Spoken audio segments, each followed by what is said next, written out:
Guys welcome to my YouTube channel medical and nurses. मेरा नाम है कीर्ति। सो गाइस आज के इस वीडियो में हम पढ़ेंगे मॉक टेस्ट 9th। इसके पहले हम 8 मॉक टेस्ट डिस्कस कर चुके हैं। तो यहाँ पर इस वीडियो में आपको 20+ क्वेश्चन मिलने वाले हैं। साथ ही साथ एक क्वेश्चन आपके लिए दिया है मैंने, तो उसका आंसर आप लोग कमेंट बॉक्स में ज़रूर लिखना।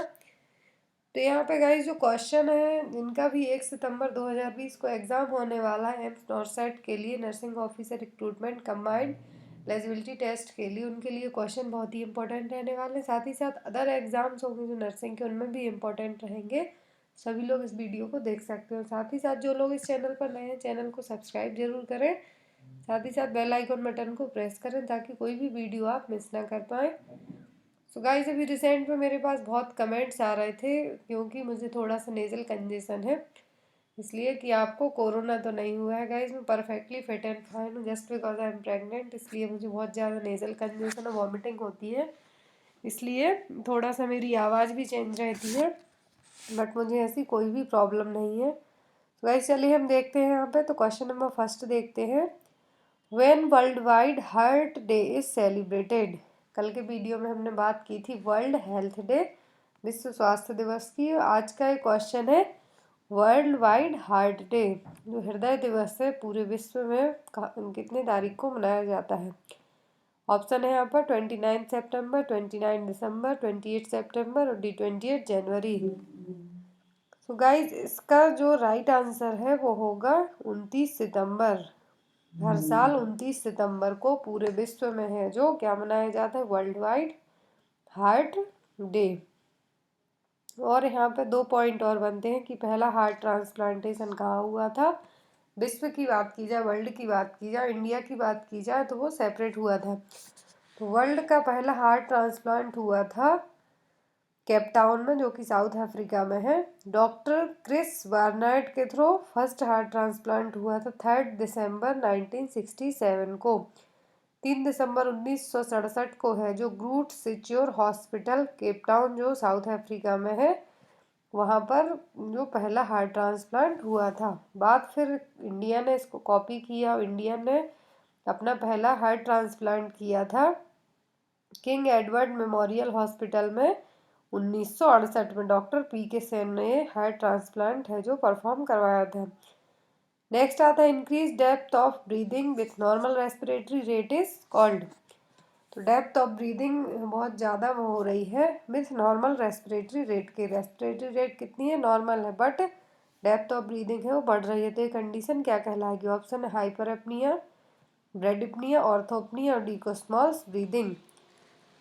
तो यदि डेप्थ ऑफ ब्रीदिंग बढ़ रही है, इंक्रीज हो रही है, बट जो नॉर्मल रेट है रेस्पिरेटरी रेट वो नॉर्मल है, तो ये कंडीशन क्या कहलाएगी, कहलाएगी हाइपर एपनिया। और यहाँ पे जो अदर ऑप्शन है उनकी भी बात कर लेते हैं। फर्स्ट है ब्रेडिपनिया, दैट मीन्स एब नॉर्मली स्लो ब्रीदिंग, जो ब्रीदिंग है वो बहुत स्लो हो रही है नॉर्मल तरीके से। नेक्स्ट आता है ऑर्थोपनिया, तो इसमें discomfort in breathing bye lying down flat, सीधा फ्लैट लेटने पर ब्रीदिंग डिफिकल्टी होना। कुस्मॉल्स ब्रीदिंग, ये एग्जाम में आ चुका है कई बार, मैंने अभी कुछ दिन पहले ही बताया था इसके बारे में। तो कुस्मॉल ब्रीदिंग क्या है, डीप एंड लेवर्ड ब्रीदिंग, जो सीवियर मेटाबॉलिक एसिडोसिस की कंडीशन में देखने को मिलेगी Kussmaul's breathing. Next question, the most significant sign of respiratory distress in preterm baby. कोई प्रीटर्म बेबी है 436 वीक है जो डिलीवर हो गया है, तो उसके लिए रेस्पिरेटरी डिस्ट्रेस की जो कंडीशन है देखने को मिल रही है। तो कौन सा साइन है जो मोस्ट इम्पॉर्टेंट सिग्निफिकेंट साइन रहेगा, जिसके दम पे हम कह सकें कि इसको रेस्पिरेटरी डिस्ट्रेस की कंडीशन है। ऑप्शन है यहाँ पर nasal flaring, barrel chest, bradycardia, D grunting and chest indrawing. तो यहाँ पर जो राइट आंसर होगा वो होगा नेजल फ्लेयरिंग। नेजल फ्लेयरिंग में क्या होता है कि जो बेबी है उसके नॉस्ट्रल्स बहुत ज़्यादा वाइडली ओपन रहेंगे और उसको बहुत ज़्यादा फास्ट तरीके से वो ब्रीदिंग करेगा, क्योंकि उसको सांस लेने में बहुत प्रॉब्लम हो रही है। तो ये जो RDS है, रेस्पिरेटरी डिस्ट्रेस सिंड्रोम, में जनरली इन्फेंट्स या फिर न्यूबॉर्न बेबीज़ में देखने को मिलता है। तो RDS क्या है, एक ब्रीदिंग डिसऑर्डर है जो कि न्यूबॉर्न में उनके लंग्स इमेच्योर रहते हैं जिसके कारण ये कंडीशन डेवलप होती है। तो इसका जो मोस्ट कॉमन साइन रहेगा वो होगा नेजल फ्लेयरिंग। जब नॉस्ट्रल्स बहुत ज़्यादा वाइडली ओपन रहे ब्रीदिंग के लिए, ये कंडीशन क्या कहलाती है? Nasal flaring. और यहाँ पर जो अदर ऑप्शन है ब्रेडिकार्डिया, तो ब्रेडिकार्डिया का मतलब होता है slower then expected heart rate. जो हार्ट रेट है बिलो 60 बीट पर चली जाए, बिलो 60 बीट पर मिनट, तो ये कंडीशन क्या कहलाती है? ब्रेडिकार्डिया। नेक्स्ट आता है बैरल चेस्ट। तो बैरल चेस्ट, यहाँ पे जो इमेज दी हुई है बहुत इंपॉर्टेंट पॉइंट है, कई बार एग्जाम में आ चुका है कि बैरल चेस्ट किसका साइन है। तो ये कंडीशन है जो बैरल चेस्ट है, इसमें क्या होता है?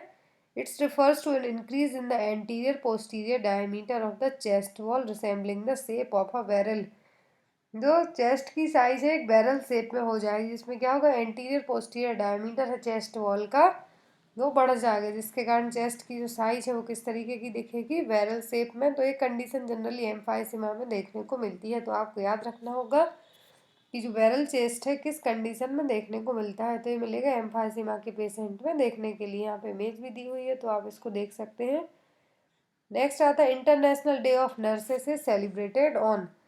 तो हर साल इंटरनेशनल नर्सेस डे कब मनाया जाता है? तो ये सभी नर्सेस के टिप ऑफ टंग के क्वेश्चन याद होना चाहिए। तो हर साल जो international day of nurses, international nurses day है वो हर साल 12 मई को मनाया जाता है, 12 मई को।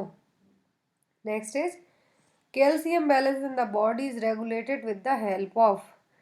तो बॉडी में हमारी कैल्शियम बहुत ज़्यादा ज़रूरी है बोन्स के लिए, और जो अदर चीज जो काम है उनके लिए भी ज़रूरत पड़ती है, ब्लड उनको रेगुलेट करने के लिए, इन सभी चीज़ों के लिए ज़रूरत पड़ती है। तो यहाँ पे कैल्शियम का बैलेंस है बॉडी में, उसको कौन रेगुलेट करता है? ऑप्शन है parathormone, aldosterone, calcitonin, both A and C, मतलब कि पैराथार्मोन एंड कैल्सिटोनिन। तो कैल्शियम का बैलेंस है जो बॉडी में उसको कैल्सिटोनिन और पैराथार्मोन दोनों रेगुलेट करके रखते हैं। तो यहाँ पर इसका राइट आंसर होगा डी। कैल्सिटोनिन है जो कहाँ से बनता है? थायराइड ग्लैंड से। और ये क्या करता है? जो calcitonin produced by thyroid gland and help to mobilize calcium from blood to bones. जो कैल्शियम है थायराइड ग्लैंड के थ्रू बनेगा, तो ये क्या करता है? ब्लड से बोन की तरफ मोबिलाइज होगा ये कैल्शियम। और जो पैराथार्मोन प्रोड्यूस हो रहा है वो पैराथायराइड ग्लैंड इसको बना रही हैं, और एक कैल्शियम को बोन से ब्लड में जाके मोबिलाइज करेगा, मिक्स करेगा। तो दोनों हार्मोन क्या करते हैं? कैल्शियम मेटाबॉलिज्म में अपनी अलग अलग तरीके से हेल्प करते हैं। तो इसलिए यहाँ इसका राइट आंसर क्या होगा? पैराथार्मोन एंड कैल्सिटोनिन दोनों है जो बॉडी में हमारी कैल्शियम को रेगुलेट करने का काम करते हैं। नेक्स्ट आता है which type of solution causes water to shift from the cells into plasma. किस तरीके का सॉल्यूशन है जो वाटर को शिफ्ट करता है कहाँ से? सेल्स से प्लाज्मा में। ऑप्शन है हाइपरटोनिक, हाइपोटोनिक, आइसोटोनिक और डी एल्कलाइन। तो यहाँ पर जो राइट आंसर होगा वो होगा हाइपरटोनिक। हाइपरटोनिक सोल्यूशन है जो सेल्स से प्लाज्मा में वाटर को शिफ्ट करेगा। ये देखिए यहाँ पर it shift fluid from cells to plasma. Hypotonic क्या करेगा? फ्लूइड है उसको प्लाज्मा से सेल्स में करेगा, अपोजिट करेगा हाइपरटोनिक के। और आइसोटोनिक क्या करेगा? तो इसकी जो ऑस्मोलैरिटी है ब्लड से है जो सेम होती है, ब्लड प्लाज्मा से सेम होती है। और एल्कलाइन क्या करता है? ऐसे सोल्यूशन होते हैं जो पीएच को मोर देन 7 करके रखते हैं सोल्यूशन को, तो ये कहलाते हैं alkaline solution. Next is what type of isolation precaution is in use when a patient is asked to wear mask. यदि किसी पेशेंट के लिए कहा जाए कि आप मास्क पहन के रखो तो किस टाइप का प्रिकॉशन होगा? ऑप्शन है blood safety, droplet, contact, D standard precaution. तो यहाँ पर यदि किसी पेशेंट के लिए कहा जाए कि आप जो मास्क है अपना वो पहन के रखिए, तो उसको किस चीज़ से बचाने के लिए ऐसा कह रहे हैं हम? तो उसके लिए हमें कह रहे हैं ड्रॉपलेट इन्फेक्शन से बचाने के लिए। क्योंकि ड्रॉपलेट इन्फेक्शन में क्या होता है कि जो इन्फेक्शन है किसी एक पर्सन से दूसरे पर्सन बाय द ड्रॉपलेट्स है जो जाएगा, जो भी कोई भी छींकेगा, खांसेगा, स्नीजिंग होगी, कफिंग होगी, तो अपर रेस्पिरेटरी ट्रैक्ट के थ्रू जो भी मॉइस्चर, जो भी कण निकलेंगे वो किसी दूसरे के अंदर जा सकते हैं। तो इसीलिए आपको मास्क पहन के रखना होगा। मास्क क्या करेगा? आपको ड्रॉपलेट इन्फेक्शन से प्रोटेक्ट करके रखेगा, जैसा कि अभी कोविड-19 के लिए कर रहे हैं। Next is which of the following sites is recommended for adults as a safe site for the majority of intramuscular injection. तो यहाँ पर क्वेश्चन है कि कौन सी साइट को सबसे ज़्यादा रिकमेंड किया जाता है एडल्ट्स में, सेफ साइट मानी जाती है इंट्रामस्कुलर इंजेक्शन के लिए, तो सबसे ज़्यादा यूज भी होती है। ऑप्शन है यहाँ पर ventrogluteal site, vastus लैटरलिस site, dorsal gluteal और डी रेक्टस फीमोरिस। तो यहाँ पर इसका जो राइट आंसर होगा, जो एडल्ट में सबसे ज़्यादा सेफ साइट मानी गई इंट्रामस्कुलर इंजेक्शन के लिए, वो वेंट्रोग्लूटियल साइट। यदि बच्चों की बात की जाती तब होती वास्टस लैटरलिस, बट यहाँ पे एडल्ट के लिए पूछी गई तो वो ventrogluteal. Next is when a nurse enters the patient room for an administering medication, she notice that the patient food remained on the table, helping the patient in providing food and then administering the medication is an act of sorry. एक nurse है किसी patient के room में enter कर रही है medication के लिए, एडमिनिस्टर करनी है उसको मेडिसिन, तो उसने नोटिस किया कि उस पेशेंट ने अपना जो खाना है वो टेबल पे ही रखा है, खाया नहीं है, तो वो उसकी हेल्प करेगी फूड प्रोवाइड कराने के लिए और फिर देन आफ्टर उसको मेडिकेशन करेगी। तो ये क्या कहलाएगा, इस तरीके का एक्ट क्या कहलाएगा? ऑप्शन है बेनिफिशियंस, मालफिशियंस, नॉन मालफिशियंस और डी अकाउंटेबिलिटी। तो इस तरीके का एक्ट आएगा बेनिफिशियंस में, क्योंकि उस पेशेंट को दोनों तरीके से नर्स ने जो हेल्प करी है।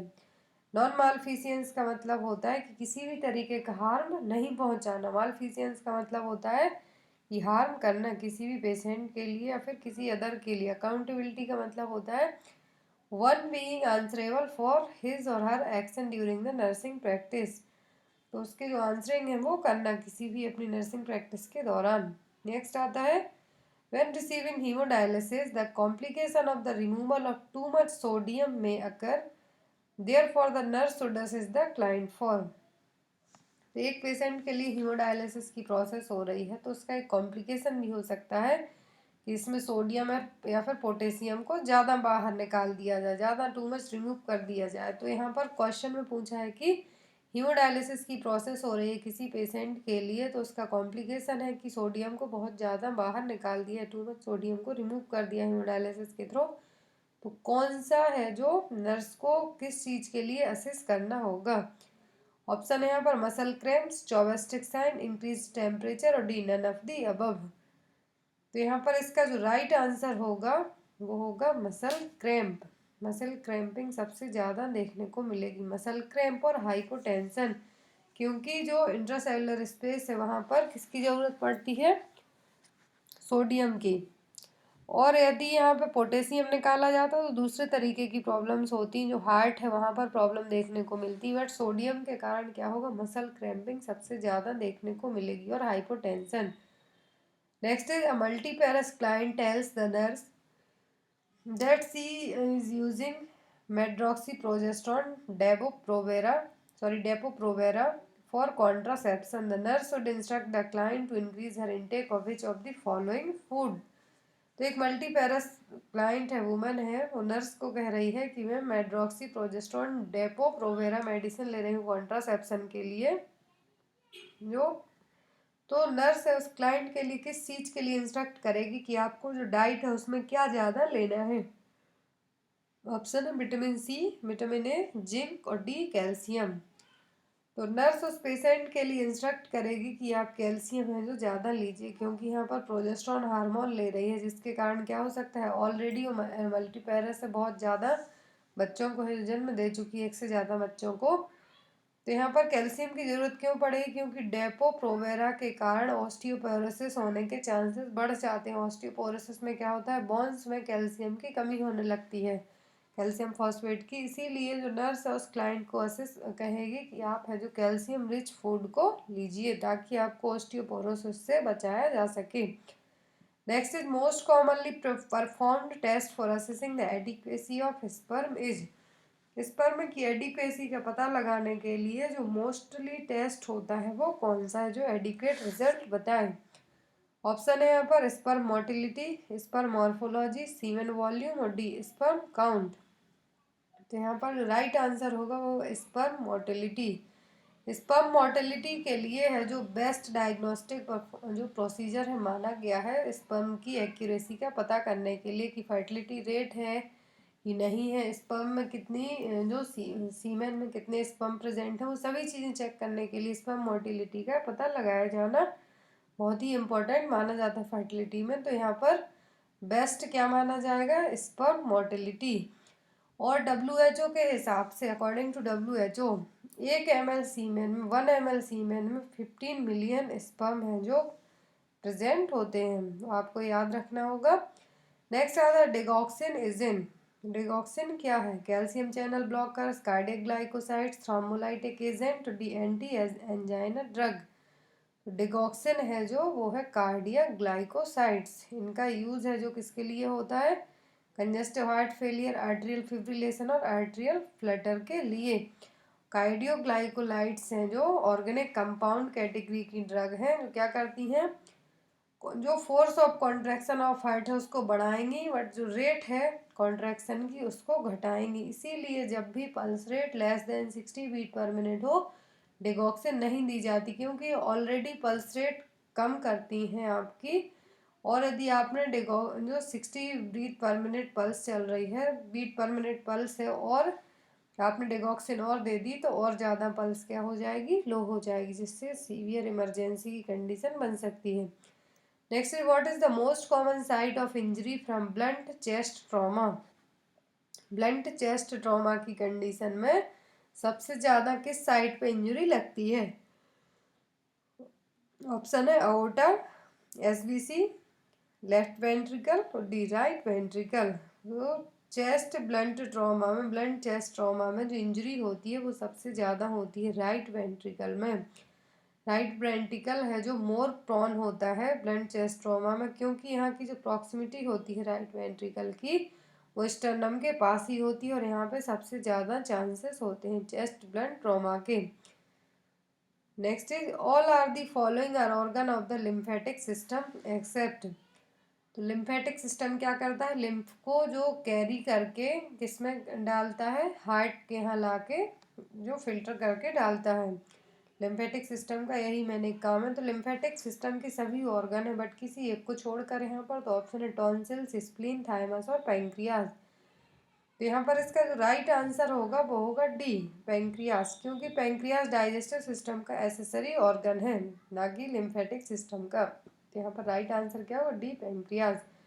जो लिम्फेटिक सिस्टम है वो क्या है, it is an organ system in vertebrate that is part of the circulatory system and the immune system. Lymphatic system के दो मेन काम है, एक तो इम्यून सिस्टम का भी काम करता है, सर्कुलेटरी सिस्टम का भी काम करता है। किससे मिलकर बना हुआ था, लिम्फेटिक वेसल्स, लिम्फॉइड ऑर्गन और लिम्फॉइड टिश्यू से मिलकर बना हुआ होता है। और ये क्या करते हैं, जो लिम्फ है, जो फ्लूइड रहेगा लिम्फेटिक सिस्टम में, जो वेसल्स कैरी करती हैं जिस फ्लूइड को, क्या कहलाता है, लिम्फ। और ये हार्ट की तरफ है जो पूरे लिम्फ को लेके जाती हैं। और इसके ऑर्गन है लिम्फेटिक सिस्टम के, bone marrow, spleen, thymus, lymph node and tonsils. Next is chemo drugs will attack which of the following tissue cells in our body. जो कीमोथेरेपी में मेडिसिन यूज होती है वो बॉडी के किस पार्ट में और किस सेल्स पर है जो अटैक करती है। ऑप्शन है बोन मैरो, नेल्स, स्किन और डी ब्लड वेसल्स। तो जनरली कीमोथेरेपी के लिए जो मेडिसिन यूज होती हैं वो जो भी टिश्यू और सेल्स होते हैं बोन मैरो के, वहाँ पर सबसे ज़्यादा अटैक करती हैं। इसीलिए कैंसर पेशेंट में कीमोथेरेपी के बाद उनका जो इम्यून सिस्टम और ज़्यादा वीक हो जाता है। तो यहाँ पर राइट आंसर क्या होगा, A, bone marrow. Next is MacCallum patch is diagnostic of. MacCallum patch है जो किसका डायग्नोस्टिक बेस्ट वे माना गया है, किसमें मैक्यूलम पैच है जो देखने को मिलेंगे, rheumatoid arthritis, pancreatic infection, teratology of Fallot, D blunt trauma. तो मैक कॉलम पैचेस हैं जनरली देखने को मिलेंगे रूमेटिक अर्थराइटिस में। इसमें क्या होगा कि लेफ्ट एट्रियम रहेगा, वहाँ पर इरेगुलर थिकनेस देखने को मिलेगी, रूमेटिक फीवर की कंडीशन है, फिर रूमेटॉइड अर्थराइटिस की कंडीशन है। तो यहाँ पर जो एंडोकार्डियम रहेगा तो वहीं पर ये लेफ्ट एट्रियम की साइड में क्या देखने को मिलेगी, इरेगुलर थिकनेस, तो क्या कहलाती, मैक कॉलम प्लग। नेक्स्ट है early sign of cancer of lungs. Lungs cancer के अर्ली साइन क्या हैं? Option haemoptysis, hoarseness of voice, chest indrawing, persistent cough. तो जो परसिस्टेंट कफ है लंग कैंसर का early sign, hoarseness of voice किसका है? ये है लैरेंजियल कैंसर का। तो यहाँ पर राइट आंसर क्या होगा? डी, परसिस्टेंट कफ। यहाँ पे गाइस ये गलत टाइपिंग हो गई है, क्योंकि परसिस्टेंट कफ है जो बार बार कफ का आना, किसका जो साइन है वो है लंग्स कैंसर का। और हॉर्सनेस ऑफ वॉइस है ये है लैरेंजियल कैंसर का।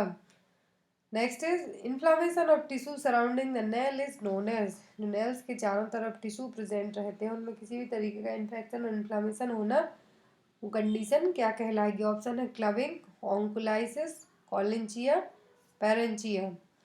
तो यहाँ पर इसका राइट आंसर होगा वो होगा डी, पेरेंचिया। इस तरीके से लास्ट टाइम एम्स ऋषिकेश में आई थिंक इमेज दी हुई थी और पूछा गया था कि क्या है। तो फर्स्ट इमेज में बताया गया पेरेंचिया, इन्फ्लामेशन इन्फेक्शन होना जो सराउंडिंग टिश्यू है वहाँ पर नेल्स के। दूसरा है क्लबिंग फिंगर्स, इस तरीके की फिंगर्स हैं जो क्लबिंग फिंगर्स रहेंगी। Last question, in laparoscopy procedure gas is used for inflation of abdominal wall. तो लेप्रोस्कोपी प्रोसीजर में कौन सी गैस का यूज़ किया जाता है एब्डोमिनल वॉल को इन्फ्लेट करने के लिए? ऑप्शन है कार्बन डाइऑक्साइड, ऑक्सीजन, N2O और हीलियम। तो जो कार्बन डाइऑक्साइड है उसका यूज़ किया जाता है एब्डोमिनल वॉल को इन्फ्लेट करने के लिए। तो यहाँ पर राइट आंसर होगा ए, CO2। एक क्वेश्चन आप लोगों के लिए भी, इसका आंसर आप लोग कमेंट बॉक्स में देना। इसका राइट आंसर मैं अपने नेक्स्ट वीडियो में कल बताऊंगी आपके लिए। क्वेश्चन है hospice is the treatment concept for. तो जो हॉस्पिस केयर है ट्रीटमेंट कॉन्सेप्ट है किसके लिए? ऑप्शन है terminally ill cancer patient, psychiatric patient, cardiac patient, D all of the above. तो गाइस इसका आंसर आप लोग कमेंट बॉक्स में देना। आई होप आपको ये क्वेश्चन अच्छे लगे होंगे। So thank you for watching us, bye bye, good night.